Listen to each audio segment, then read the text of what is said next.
In our last lecture we covered the events of Jesus' many healings, the feeding of the 4,000, and the warning against the Pharisees and Sadducees.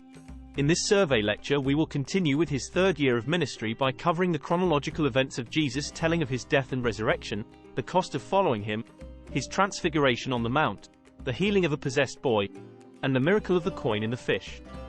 Continuing in ministry, Jesus and his disciples come to the coasts of Caesarea Philippi, going into the towns. During this time, he and his disciples go and pray alone. At which time Jesus asks them who people think he, the Son of Man, is. They answer that some people say he is John the Baptist, while others say Elijah, Jeremiah, or one of the other prophets who have risen again. Addressing them again, Jesus asks them who they say he is, referring to the disciples. Peter responds that he is the Christ of God, Son of the living God. Jesus then replies to Peter by proclaiming him blessed, Simon Bar-Jonah, because it is not flesh and blood which has revealed this, but the Father from heaven has revealed this to him. Continuing, Jesus says to Peter that upon this rock he shall build his church, where the gates of hell shall not prevail against it.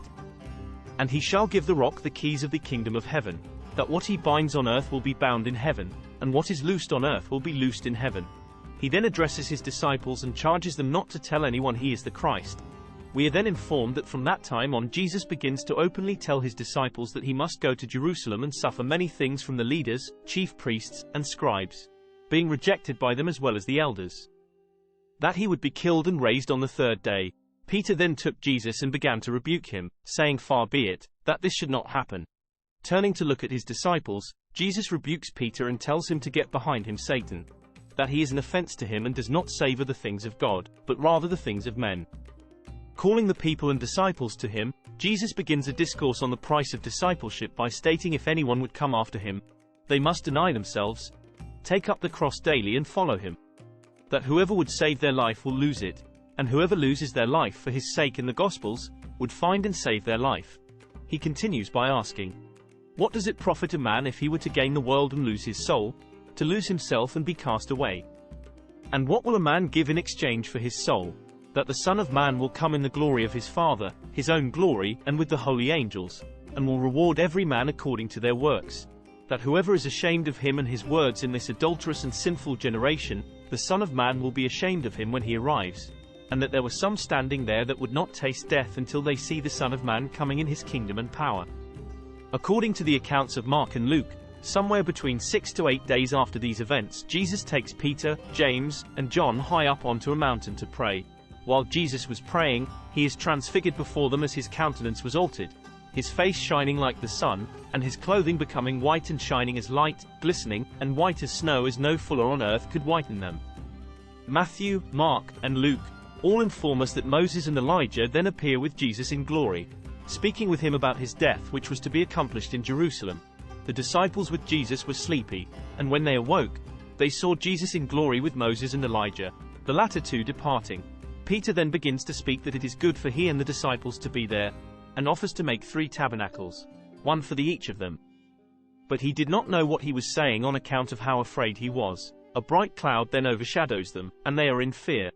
At which point the Father's voice comes from the cloud and proclaims that this is my beloved Son whom I am well pleased, listen to him. Hearing this, the disciples fear and fall on their faces. Jesus then approaches them and touches them as the voice passed, and he tells them to rise and not fear. And they saw only Jesus there.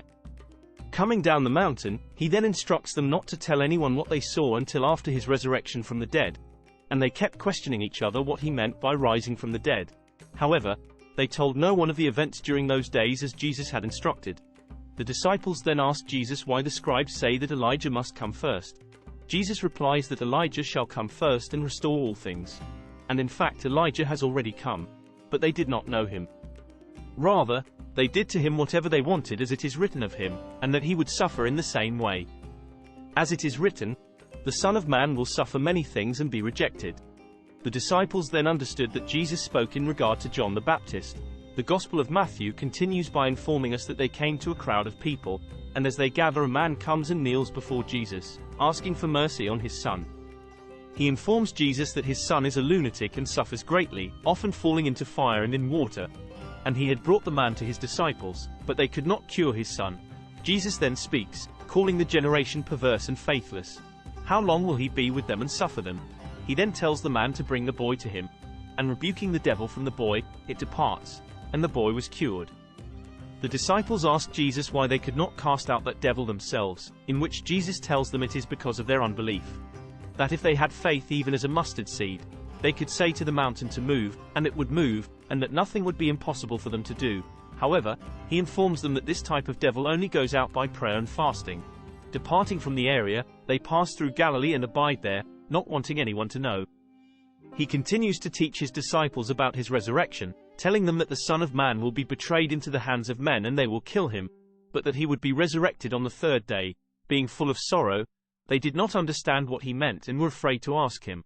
The Gospel of Matthew then informs us that they arrived in Capernaum, and the temple tax collectors approach Peter and ask him if his master pays tribute. Peter replying that he does. Arriving at the house where Jesus was, Jesus asks Peter, "Who do kings take custom and tribute from, their children or strangers?" Peter replies, "From strangers." Jesus responds, "Then the children are free." He then instructs Peter to go fishing at the sea, taking the first fish he catches and open its mouth to find money, giving it as the contribution for he and Peter, so that they are not offended. It is with this last miracle we will end our survey lecture.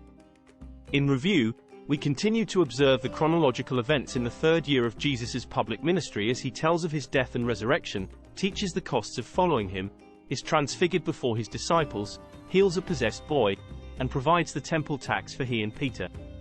In our next survey lecture we will continue with his third year of public ministry as we look at his many discourses regarding who is greatest, who is for or against him, the stumbling block, the lost sheep, accountability, and on forgiveness.